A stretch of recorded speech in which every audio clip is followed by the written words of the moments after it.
this out. Are you recording on your camera?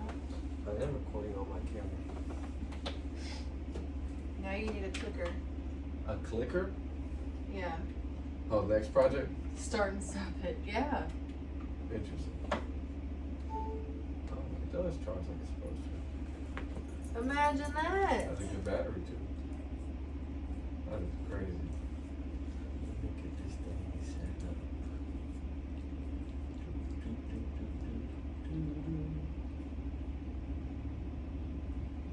So, this is going to be an interesting episode, isn't it? Because I think I'm gonna let you interview me. So, let me welcome everyone to the I Speak Code Switch podcast. It's been a little bit. I'm sure in Haley's interview questions that she will be providing to me today that we'll figure out why I've been gone so long. And yeah, so I guess, Haley, the floor is yours today. All right. So we're going to start off how we normally start off here, right? So who are you, sir? Today, I am exhausted. I am Trey. I am a new field engineer. I am a new life, honestly, so. Okay, Trey. So what aspect of who you are would you like to discuss first? You want to start with the negatives and end on the positives? We want to know why you're exhausted first, probably. Negatively speaking, I would say life seems to throw lessons at you in more than one way. As the oldest sibling, I have continually struggled with placing responsibility that is not mine on myself. That kind of, in a sense, I've been trying to play dad to a bunch of kids that weren't mine instead of just allowing myself to be the big brother and watch my siblings grow and develop. So this week in its own has been a lot of reaffirming that I have to be a big brother and that I have my own life now that I have to start taking into account when I help out others or help out situations. So now moving forward, I guess, what is going to be the lesson that you're going to tell yourself that you're going to have to relearn in order to be a big brother instead of a father to kids who are not your own? I can only teach to those who want to learn. It's a parent's job in my head to teach when you don't want to learn. So I need to be able to distinguish the difference because, like I said, I'm not a parent, but I do know, hopefully in the near future, I will become a parent because we're getting married, of course, in March 25th, 2023. So life is starting to just, the sun's moving a little faster and the earth is vibing a little differently. So I guess more than anything, I'm going to have to let it be what it's going to be. I guess that's good advice for somebody else who's struggling with the same thing. So then your definition of being a big brother has probably changed now because you really didn't know what that was like before. So then define what it is to be a big brother and then define what it means to be part of your family but not the sole keeper of your family. I would say to be a big brother, you have to be able to fail. You have to be able to fail publicly and privately to then educate and inspire those around you. I mean, truly, I've been walking around like I really am Batman, and Batman doesn't live the best of lives because he's two-faced, in a sense. At night, he's a superhero, and during the day, he's faking as Bruce Wayne. I have to be able to put on the same face that is just truly my mask of who I am so people can see that I'm human, I fail, I succeed, and it's trial and error. I've gotten lucky, I've done a lot of the hard work as well. I just have to be able to grow as a human being. So where do you plan on growing next? With the life change, I moved 238 miles away from my home base, my home city of Birmingham, to Biloxi with my soon-to-be wife, which is the person interviewing me. And with being that far away, Donnie, why do you do that? accessibility in a physical stance. And to be a member of a family, I'm very big on the physical appearances and being present with someone as much as possible. Now I have to, I guess, look at myself as a family member that can contribute in other ways other than physically. So I've been struggling with that, not with moving. Moving was fairly easy, other than just the time rate I had to. I will tell everyone, if you're going to change jobs, give yourself a few days in between. So, but your question was, Where do you plan on growing? Oh, podcasting. I've been lollygagging on making my podcast everything I wanted it to be. And it was probably because I didn't have much time to make it whatever I could be. I'd have to depend on other people. Speaking of which, shout out to the former engineer, Cam. He did whatever he could for as long as he could, and I can appreciate that. But I'm very adamant now on, if I want something so badly, I have to start doing it for myself just as bad as I work for others. So I bit the bullet, got me a new laptop, got some new microphones, started to think more so of where I want to make this podcast go. How do I want it to go?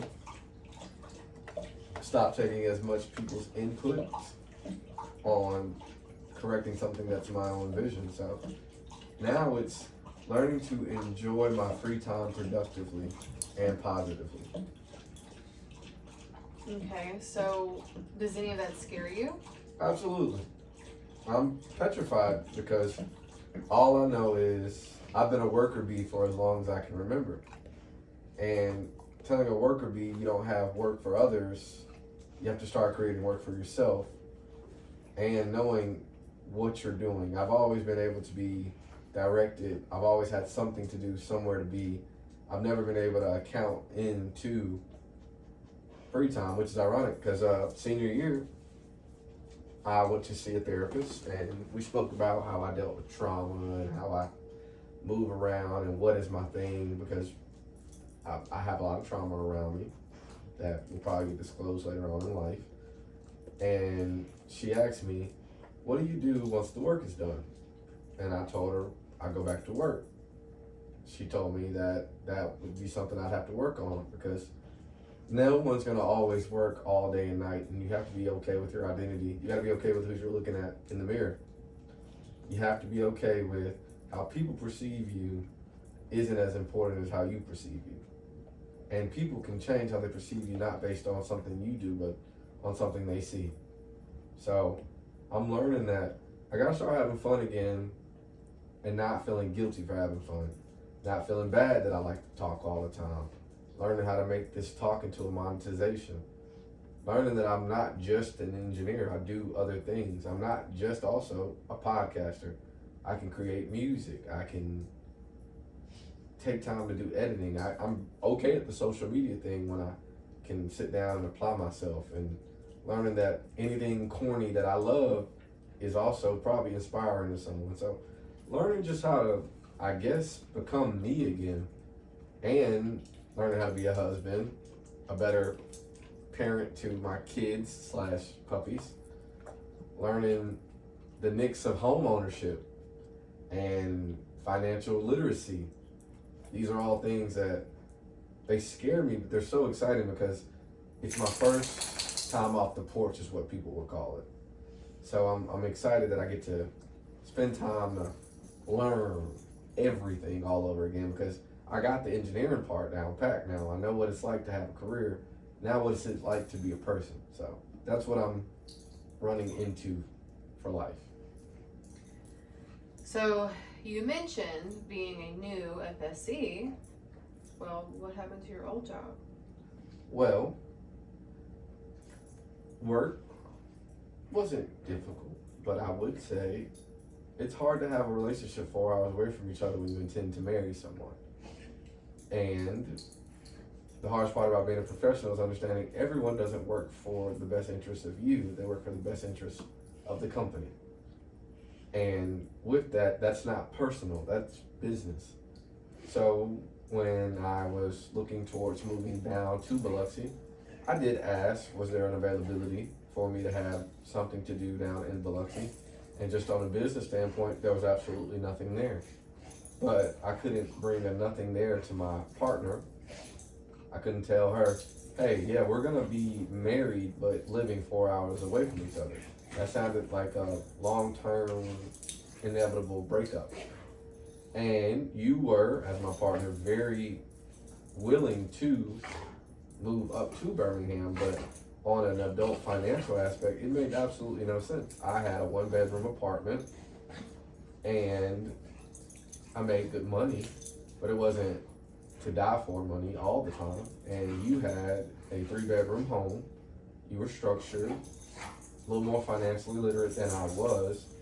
I had to learn that I should be prideful enough to get help when someone who's designed to help me is there to help me. So I had to make some hard decisions and say, it might be time to move. And I was transparent with my supervisor on what I wanted. So the whole leaving time didn't make me feel guilty or bad. It was unfortunate because I did become accustomed to the job I had as a field service engineer in Birmingham. I met customers, made friends. Heck, I got people to teach me how to propose to you. I was getting advice from my customers, and it was just time for me to pick me for a time. I guess that Kendrick Lamar song, he says, I chose me, I'm sorry. The more I listen to that song, it makes a lot of sense, because you're gonna have to choose you, because when I chose me, I hurt some people. I'm sure my previous supervisor, wasn't excited about losing an employee. It meant something had to be changed in the company for ASP from my location.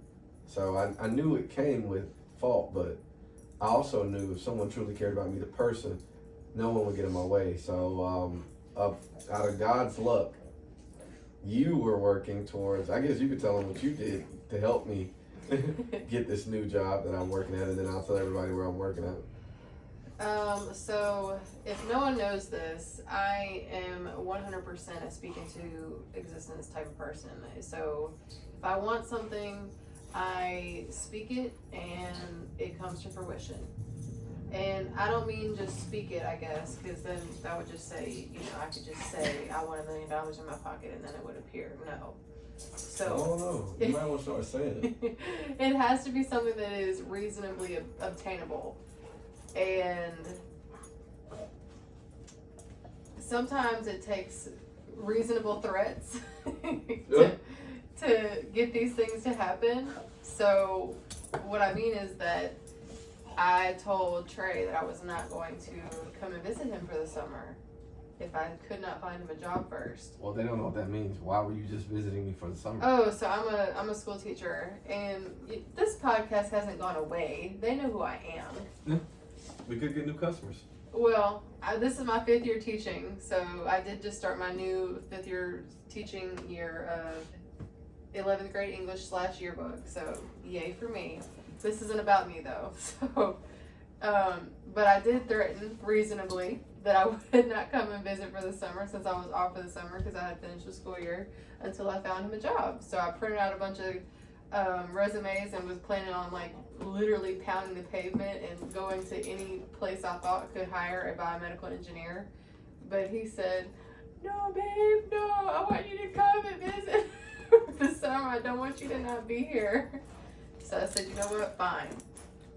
I am going to put your resume on my Indeed app and pretend to be you.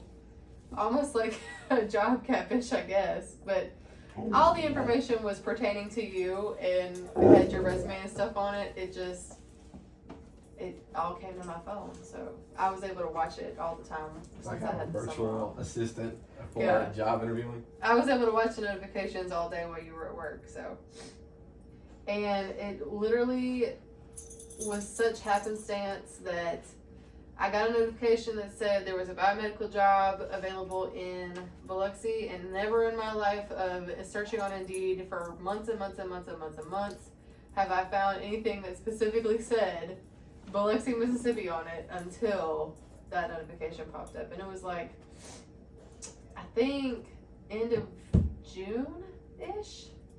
Yeah, it had to have been end of June, because by the time we were celebrating your birthday, we were also celebrating your new job. So that would have been before July 9th. So sorry y'all, also I'm very stuffy right now. So Had a long day yesterday. yeah, exhaustion and lots of different smells will mess with your sinuses sometimes. So I'm now currently a new field service engineer for a company called Omnicell. They specialize in cabinets, and by cabinets I mean in the medical field, nurses have to distribute medicine, of course, but they don't want it to just be a, how do I say? Free for all. Yeah, exactly. You don't want fentanyl just readily available and not accounted for. So, the company I work for, we specialize in creating basically smart cabinets. And by smart cabinets, I mean these cabinets are smart enough to tell you you can't get in unless you got a fingerprint or a passcode. And it's also advanced enough to say, anytime one thing is taken out, I notice. Anytime two things are taken out, I'm gonna notice. It's just a very, very intelligent cabinet. Does it tell you that you're not allowed to take out more than like 5 things? It can tell you if it believes you took more than the quantity available, so I guess so. Okay. Absolutely. But it's basically a very, very smart computer for cabinets. Currently our dogs are going through, I guess, puppy puberty, and it is rough. That's all I'm going to tell everyone. So if y'all just hear us pause, it's probably because we're worried that somebody's going to get stuck. Because it's 2 guys. We've got the visual going too, so. This could get weird. Yeah, it's very weird. Very, very weird. But yeah, so I work on smart cabinets. Additionally, I'll be later on in life working on IV robots, which I'll That talk sounds about. so cool to me. You haven't hyped it up to the level it needs to be hyped up, but I think it is so cool. Because imagine, you never have to go through the issues of a nurse not being able to find your vein ever again. If this robot is as smart as it's supposed to be and does what it's supposed to do. Yeah, I guess. I'm just cool with the pill dropping. It's like a big old candy store with it. Then I work on a pill dispensing machine. That thing sounded so scary the other day when they talked about it at dinner. Oh, that's the carousel. So that's like it's like a water well of pills. But okay, I Basically, understand. I'm the new episode of Narcos. I understand that it would be a 7 bad a.m. thing if it cut on. 6 p.m. I'm talking. I'm just teasing. Keep going. I understand it would be a bad thing for that thing to cut on while you're underneath it for the reasons of it being heavy machinery, but also why is it dangerous for other reasons? Because pills drop on you? Like, what is scary Not about the it? pill, the carousel itself. So the carousel itself is heavy and it's powered by just 2 big motors, and it's not smart enough to cut off. This isn't the smart cabinet. This is just it presses in, one machine tells it to do one thing, and it doesn't stop its job until it's done. Not, oh, let me sense to see if there's a human flesh under this carousel, because under all technicalities, nobody's supposed to be under the carousel. You're only supposed to be able to have access to the carousel through a door that does so happen to have a motion sensor. But if you get under the motion sensor, and the motion sensor only reads from the sensor to up, it can't sense that there's any human there, so it just moves on with regular scheduled programming. So if you want sushi human, that's why. Like it chops you up? How? If it gets you and grabs you, there's no cutting it off. Oh my gosh. See, This is why they gotta make folks the this big is why bucks. you make the big bucks. Exactly. That's all a hoax. The way you make the big bucks is doing the hardest you can and enjoying your life as best as you can. So let me see, what else have we been updating on? You don't really define yourself as an engineer. I know this because you're more than just an engineer, but I want you to talk about what you're most excited for about your job, because of course we can talk about the negatives, but I feel like we started off very serious and negative. So Well, I think I just wasn't making all my favorite jokes. It's because I've been working on my comedy show. yeah. Stay tuned for my new comedy special, never coming up. What am I excited about? Well, for one, coming home to your partner every night is an adjustment. The best adjustment I've ever had to deal with. But I'm excited that this job seems to be, there's multiple machines, and this company seems to be growing and acquiring new companies as we speak. So with that, there's always going to be something new for me to learn. I'm excited that territory, I think with me having less, well, with my old job, I had a very big territory, so I had a lot of stuff to do. So though I could be personal with customers, I just had a lot of customers to be personal with. This job, I have less territory to move around with, and with me having less territory to move around with, I can do more. Like, I can do more with those customers. I can get them as advanced as I am probably on these cabinets, on the equipment. I can spend more administrative time becoming a better professional overall. I was a really, really good worker at my last job, a great worker. I suffered at administration because I never believed I had as much time to do administration work. Yeah, I think that was what I was going to mention, that you have more time, I think, to spend on the site because you're not having to go to like 6 or 7 different sites in one day. Yes, and I mean, most, not to be that guy, but most nurses are usually degreed, so there's some form of problem solving. They've had extra experience practicing. Not saying someone who hasn't had experience can't do that. Well, I thought last job, that's who was working on the machines No, too. in sterile processing, it's like sterilization techs, or so it's just people really only okay.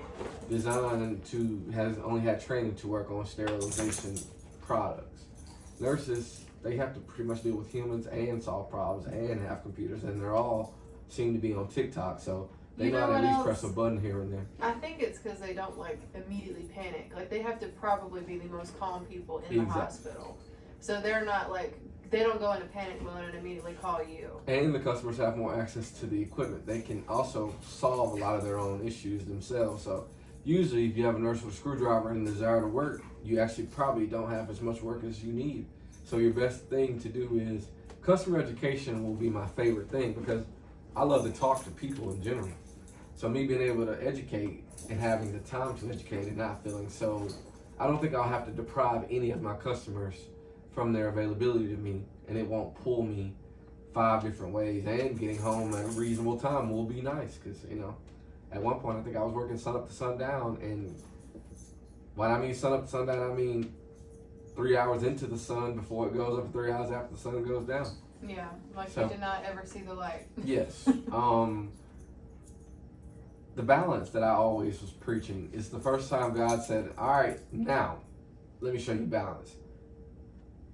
I could say I was balanced with work and I guess part of my relationship, but the balance wasn't easy. It wasn't feasible. I mean, I don't know if anyone knew, but I was driving every weekend, 4 hours down for the weekend. Almost every weekend. You had Yes. to give me my credit. Yeah, now. you came up weekends as well. But I had a company vehicle, so it just made more sense to just take the personal miles, get the tax on it.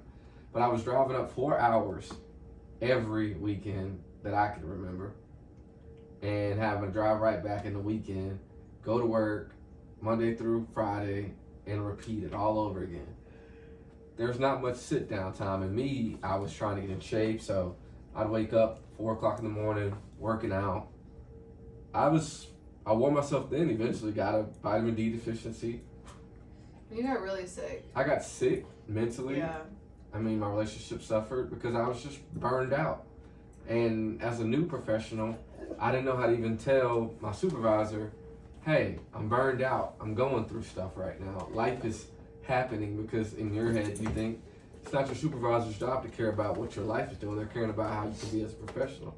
So it was some professional immaturity that I also had that I had to learn to get better at. I just had a lot of stuff that I had to grow from.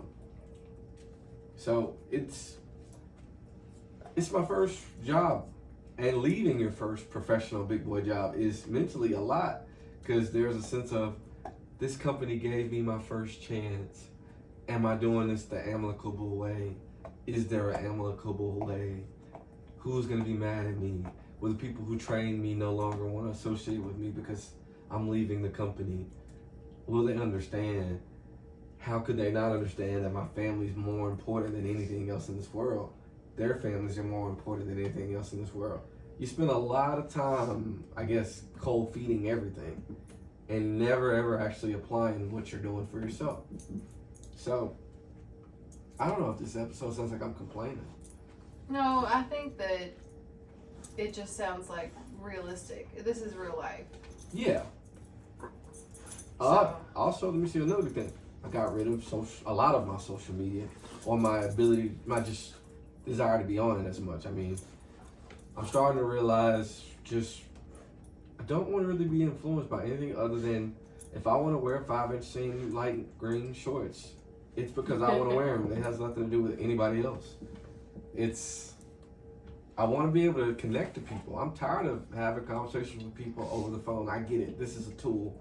And for me as a podcaster, I really have to be more on social media, but I want to only be on it because I have a job to do. And then the rest of my social media, I want to be able to call a person.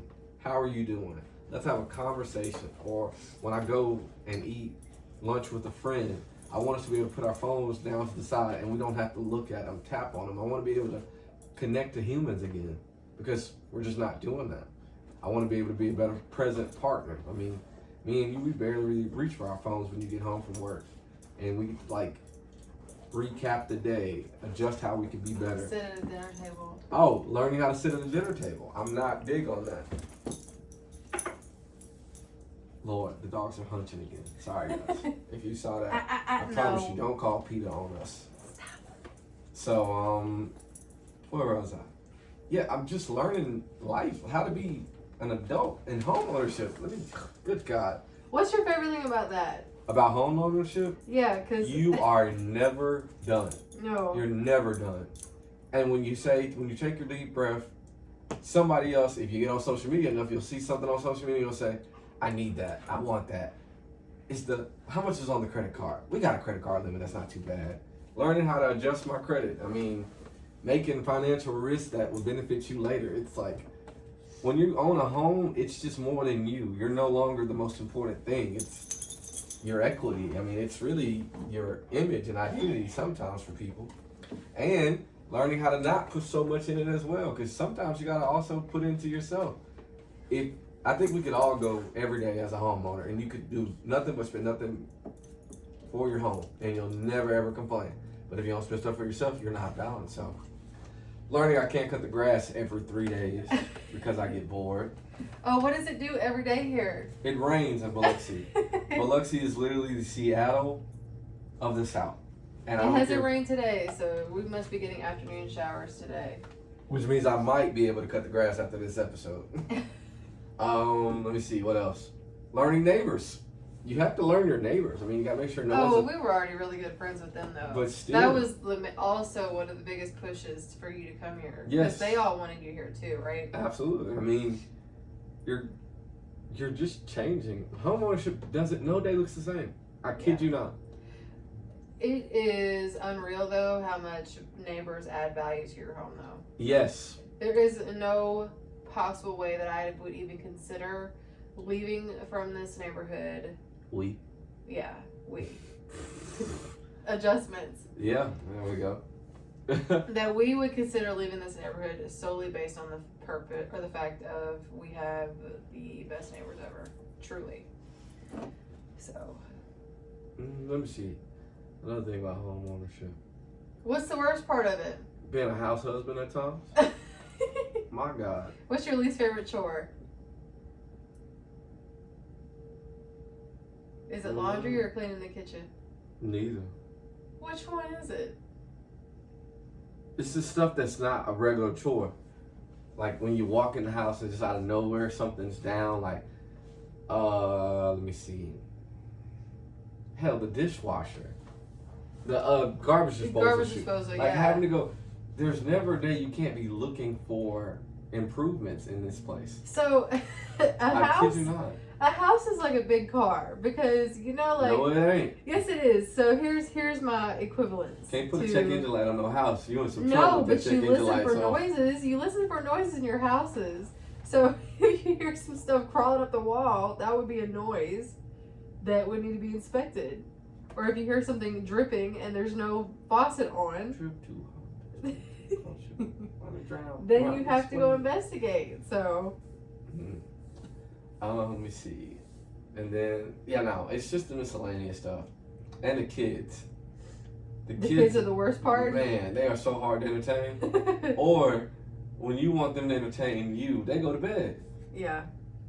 They're like night owls. Like, during the day, they're like, oh, if I don't have much work to do at home and I'm home, they're like, oh, thank God Dad's here. Let's just hang out. Yeah, I don't want to work today. Well, my mom said something about that today when I spoke to her. She said that the dogs are probably relieved to have you home every now and then and during the day because that means that they're finally getting to be off guard dog duty. So they're like, I finally get to rest. I don't want to be everybody's favorite because that means I never get any time to myself. Oh, you're definitely not everybody's favorite.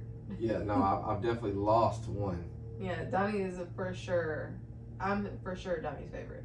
You said for sure? Yeah. There's no doubt about it to you. No. Jesus. Well, I mean, let me see what else. Because we did do the test, right? Which one? Where we put? Oh yeah, we did a both test. had a Twizzler. We both grabbed the Twizzler. And we both were calling him at the same time. But my Twizzler was shorter, so he figured out that he'd get the bigger Twizzler, which is the one she had, because I had already bit off of mine halfway. I bit off mine too. He still came to me. See? It was cold that day. It rained, and because it rained, I can't verify or deny that that's the reason why he came. What else? Let's see. He's my little spoon for sure. Oh yeah, learning. Sleeping in the same bed with somebody every single night is also an adjustment because I'm a roly-poly. Like, I just... But do you know what, though? I thought about this morning. Mm-hmm. We are not that couple who... Like, they make the videos about the couples who start spooning when they first go to sleep and then they're on opposite ends of the bed. Mm-hmm. We are never that. But we look like a little crepes, like the little... so A one crepe, roll, you mean? Yeah, a crepe, whatever crepe. What is it called? A crepe. It's a crepe. CREPE. Creep. There you go. So, yeah, like, we'll start off, you'll be Big Spoon, and then somehow in the middle of the night, I'll be Big Spoon, and then somewhere else in the middle of the night, Yeah, we'll but be we face to face. never stop spooning, though. Yeah, exactly. And then, only time I really stop spooning is when Teddy wants to go play. So, Teddy is the perfect, if you want kid training, get you a lab puppy. So, this is how my night schedule works. Me and Haley are old people, so around 9:30 we are asleep. Like dead to the Like, world. knocked out. The kids are asleep. Around 12, Teddy has to go and potty. After 12 o'clock, Teddy gives me about another hour, maybe 2. Then, Teddy wants to eat. Even if I put the dog food in there, he still somehow wants to eat. But he wants to see me see him eat. After we get that done, then he lets me rest for about another hour and a half. Then Teddy wants to go play. So he'll put a ball in my hand, in my sleep, and then he'll hop on the bed Big pause. and paw me in the face to say, Dad, do you know what time it is? I don't care what time it is. It's time to play. So I have to wake up for about 10 minutes every night, and play with him for 10 minutes until he gets tired, and then he goes, and he passes out. Then I can rest the rest of the night. That has been a, every night thing? Truly, yeah. And he knows not to come on my side and mess with me because I have ignored it enough to where... Doesn't even pay her attention. No, he does not pay me any mind, and he's just like, I know Mama gonna get up, so... He's so Let cognitive. me go try at this point. fool over here. Then it makes me laugh. He's always like, well, if I really want Dad to get up, if Mom complains, he's going to get up and play. So he'll go, Oh, don't get him riled up now. and lording. So that's been fun. I get to work on my Jeep more. I think I'm going to spend more time doing that. Your Jeep is so modified now. After your birthday, Lord. Yeah. it was unrecognizable. Did I even check in on my birthday? Have I potted since my birthday? No, you haven't. Oh, well, this was the first year I think everyone went out. They went crazy this year. You were gifted so much. Yeah. And we're like a whole little kid because your friends came over the night before and then they left around midnight, I guess. Yep. And then you immediately came back in and you were like, I don't want to wait for anybody. I just want to open my gifts right now. It was my birthday at that point. I waited till my birthday. Because I already had all your stuff packed up and wrapped and whatever. So you were just like, well, forget that. We're not having anybody else over here. Yeah, nah. Get out. I'm just kidding. The closing chapters has been, I think I'm becoming good at it at this point. Jesus. You know, realizing that you don't have to always be in each other's face for someone to know that they care about you is a hard adjustment in our age group. Because you find yourself seeing there are people on social media so much that you're like, there's no way they want to include me on this or include me on that. And you just have to understand, doesn't mean y'all aren't friends anymore, or that you're not going places, or it's just, we all have our lives. I mean, of my friend group, I think I'm the only one that's engaged and had to move. Well, I'm sure, of my primary friend group, I'm the first one to get engaged, move out. I'm a second homeowner. One of my closest friends, he was the first homeowner. I'll be a second parent of my friend group. So it's like, we're all moving the same way. We're just at different paces, and different pieces of our puzzles is where we're at. And we have to understand though that there's still a piece for them in my puzzle, and the same thing. So having to have that last moment where you reconcile with your friends and you make your, I guess all your beefs, you cook them up and throw them away, and you move on. And moving on doesn't mean you've moved past people. It just means you've moved on. Learning that you don't let someone go if you don't choose to let someone go. So if you're 5 hours away from somebody or 15 minutes, you can still be close to them, and they should still be a phone call away if need be. So that was interesting. My parents, it's hard to leave your mom and your daddy. Yeah, how are they adjusting, do you think, to you being gone? It's all very new and strange at this moment. So, I mean, my mom, she's an emotional gangster. Not really, though, because she's only like that when she's not on the phone with you. Lordy.